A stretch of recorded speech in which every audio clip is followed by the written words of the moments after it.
Hello everyone, welcome to Sketching and Drawing Practice with Mr. Daniel. In this series, I thought of beginning with sketching and drawing basics before we dive into the different types of drawing practices, including warm-ups. So I think this basics is important. So there are altogether 4 categories of basics which I'm going to talk about today. So number 1, I will talk about pens and pencils. Number 2, I'll move on to talk about grip. How do you hold a pencil? And number 3, I will talk a little bit about movements. How you should move your lines, how you should move your hands. And then number 4, I'll touch on line weights and thickness. So I'll be going through one at a time and explaining to you some of the details and some of the insights. So I'm giving you tips and guides on what you can also do and take note when you sketch and you draw. Now for pens and pencils, there's really no hard and fast rule whether you can draw with a pen or pencil. You can use both or any one you like, doesn't really matter.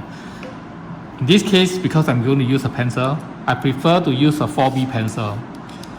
A 4B pencil and up enables me to draw thick and thin lines, light and dark lines very easily and conveniently. Anything below a 4B pencil, for example a 2B, you may have some difficulty drawing darker lines. So it is good for you to have a 4B and above type of pencil. But if you don't have them, it doesn't really matter. It is drawing practices. It should not affect too much of your drawing if it's just practicing. Okay, because it's all about line works and how you interact with the paper. So for pencils, preferably 4B and up. I prefer to use a wooden pencil because when you do sketching and drawing, using a wooden pencil allows you to more expressively present a line. And the line works will come out very differently from using a mechanical pencil, for example, or a pen. But although if you use a pen, you can also express the lines very effectively if you know how to handle them. So there's not a problem. But pencil in this case. Now let's talk about grip next. Now many problems with sketching when the student sketches is when you hold the pencil too tight and your lines become very rigid. Now that will be a sign of inexperienced drawing, and your drawings will usually turn out very hard and rigid, not nice at all. So when you hold a pen or pencil, when you want to draw or sketch, always remember to grip it firm, light but firm. You grip it lightly, but it must be firm. Why? You do not want to hold it so light and then you drop the pencil, then how are you going to draw, right? So it must be light, but the pencil should not be dropping off from your hands. So the pencil or the pen must remain within your grip as you draw, light and firm. Light but firm, sorry. Yes, light and firm, same thing. Now, this way of holding is called a tripod grip. Very much like the way you write. This way is called a tripod grip. Another way to hold is the overhand grip. The tripod grip, and the other way is the overhand grip. Now what is the difference? Now a tripod grip, the pencil will be closer to the vertical. So the angle of the pencil will be closer to the vertical, and the lines that you will produce when you hold a pencil this way with a tripod grip, your lines will be more thin and fine. Thin and fine. But if you hold it with an overhand grip this way, this is the overhand grip, you will find that your pencil will be more towards the horizontal of the paper. More towards the horizontal of the paper. Now when the pencil is more towards the horizontal of the paper, you will realize that the lines can become broader, and this method is very good for shading. Example, shading. So the tripod grip and the overhand grip. Now, which way to use when you draw? I'm not going to go into the details to explain to you when you should use this and when you should use that. It doesn't really matter, because once you gain enough experience in sketching and drawing, you will know when to switch from the grip, the tripod grip, to the overhand grip, and when to switch from the overhand grip to the tripod grip. It is just a matter of intuition as you draw. But it is good enough to know that these are the two basic grips, and of course there are many more. I do not want to confuse you, and also because there are so many terms and terminologies regarding the different type of grips. Now, it really doesn't matter, as long as you hold it in the most efficient position, depending on what you want to achieve, what sort of lines you want to achieve, and what speed and what kind of drawing you want to do. Okay, so just remember there are two basic types. When you hold a pencil, always hold it light and firm so that your lines will be nice and fluent. Okay, and then next I'm going to talk about movements. Now, there are two types of movements that I want to talk about. Number one, strokes. When you draw a line, strokes, it has to be quick and graceful. Quick and graceful. Like gliding on the ice. Like when you do ice skating, the ice skaters on the ice, very graceful.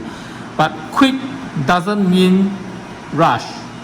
You don't rush into your line. It's not a competition, and you don't flick. Do not flick at the end of the line, and when you do that, you create tails like that. These are also signs of inexperienced drawing and sketching. So when you draw lines, the strokes, remember, they could be quick, but it doesn't mean rushing. The lines, the way you draw, should be graceful, nice and straight, if they are supposed to be straight. Okay, strokes, quick and graceful. Next movements, I'm going to talk about hands.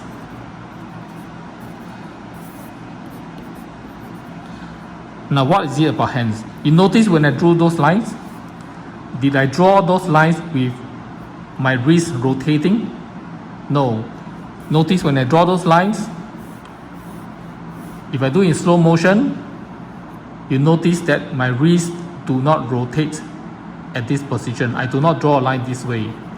Using my fingers to manipulate and the wrist together to manipulate and try to establish a straight line. No, I don't do that. Look at my lines. If I do that, you will get crooked, very lacking in confidence type of lines. You get that. So sometimes you may hear someone says, when you draw lines, lock your wrist and lock your arms, and this is what it means. By locking the wrist and the position of your hand, you fix its position, and when you draw, you move the arm as one whole unit, lightly, gracefully across the paper. Now this, you will be able to draw reasonably straight and long lines like that. So remember, movements, hands, keep your wrist and the fingers fixed as much as possible, especially when you do guidelines and your initial drawings before you draw any outlines. So when you establish guidelines and initial lines, holding the pencil lightly and firmly, locking your wrist and producing quick and graceful strokes, very important.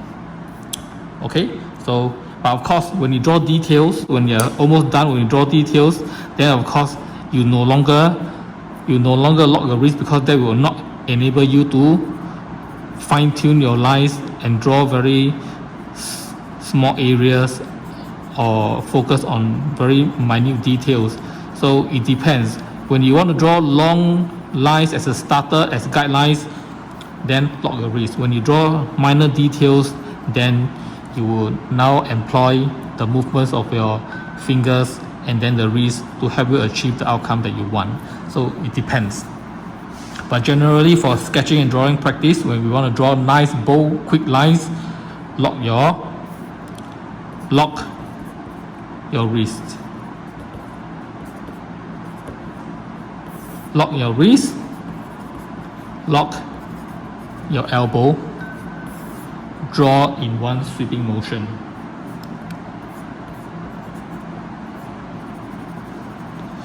Okay, so that's about movement, stroke and hands. Finally, I want to talk about line weights and thicknesses. Now, line weight and thicknesses, first I want to talk about line pressure.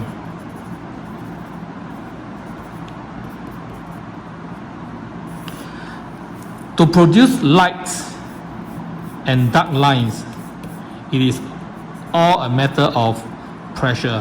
When you apply light pressure on a pencil to the paper, you get light lines. When you press a little bit harder on the paper, you get darker lines. So this is how you can differentiate between the two different lines and produce lines of different lightness, lighter lines and darker lines. So it's a matter of pressing lighter and harder onto the paper.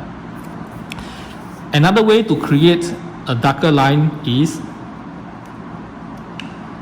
the number of passes. Now what do I mean by that? Sometimes you may need to have a thicker line, but as much as you press, that is the line width that you get. But if you go through a line several times, that is the number of passes, you will be able to get the required thickness that you wish. Of course, what I just did was I pressed the lines too hard. So what you can do is you can draw a few times over for you to get a thicker line. So the number of passes will help you get a thicker line, and the number of passes will also help you correct the line if the line does not fall into the place that you want. Okay, so sometimes when you draw a line, it may be a little bit crooked, then you may want to draw a few more times to correct the line. The number of passes can also use to correct position of lines. For example, I'm going to draw, let's say, an isometric drawing. Look, you will not find me draw an isometric drawing with a single line, with one pass. I will have to go through this line a few times, but of course, if you go through too many times, you do not want to do this kind of stuff. Now, this is very messy. You do not want to do that. When you go through a line multiple times, what you want to do is to establish a nice, clean, straight line. If it's out, bring it back. If it's out, bring it back. That is about all. Okay? So the 30 degrees line, you see, one or two times, and then the top 30 degrees line, and then to finish off the isometric drawing. So you notice how I make use of the concept of passes to establish the line, to bring the lines back, to bring the line to the right position. So here is the isometric box template. Now I'm going to apply pressure, a bit more pressure, so that I can complete with the outline. And you notice when I do that, I do not lock my wrist and arm anymore. I make use of the movements of my wrist and my fingers, and with a little bit more pressure, you see, and this is how I do my outline. Okay, so here are the different basics which you need to be aware of when you sketch and draw and you practice your lines. Number one, pen and pencils. Pencils, preferably the darker ones, the softer ones, because they will enable you to achieve darker lines and thicker lines faster, and you also allow you to draw very thin and very light lines if you wish, as long as you keep the pressure low, as long as you keep the pressure light. So number one, pencils. Number two, hold the pencil accordingly in the most appropriate way. It can be a tripod way of holding, it can be an overhand way of holding. For example, for this cube which I've just drawn, if I want to shade it, I may want to use the overhand method, because by using the overhand method, when the pencil is lying flat on the ground, on the table, I will be able to cover more areas. Imagine if I were to shade this way, with the pencil almost vertical on a tripod grip. Can you imagine how long it will take for me to shade this portion, just this little area? A very long time, and the lines don't really look very nice. So if you shade it with the overhand grip, you get a more even tone like this. So, and then remember, when you hold a pencil, light yet firm. Do not hold it too hard. You will produce very ugly lines. And movement, remember, the lines should be quick and graceful, especially when you practice your drawing and sketching, especially when you do your warm-ups, and especially when you draw and establish your guidelines. Long, nice, quick, graceful strokes. And then when you draw long lines, graceful strokes, remember, you can only do that when you keep your wrists and your fingers fixed and move the hand as one unit. Okay, and then finally, by varying your pressure of the pencil on the paper, and by working on the number of passes, the number of times you draw over the same line, you will be able to create light and dark lines and thick lines however you wish. So these are some of the basics. I hope you've learned something. So in the next video, I will begin with drawing practices, warm-ups. I'll be talking about warm-ups and the different ways you can do your warm-ups. And that is all I have for today's sketching and drawing basic. I think that should be enough for you to do something very decent, quite decent. Okay, if you like the video, like, share and subscribe, and also comment in the comment below. Let me know what you want to learn, what you wish to watch, and then I'll try to make the videos for you. Okay, that is all for now. Goodbye.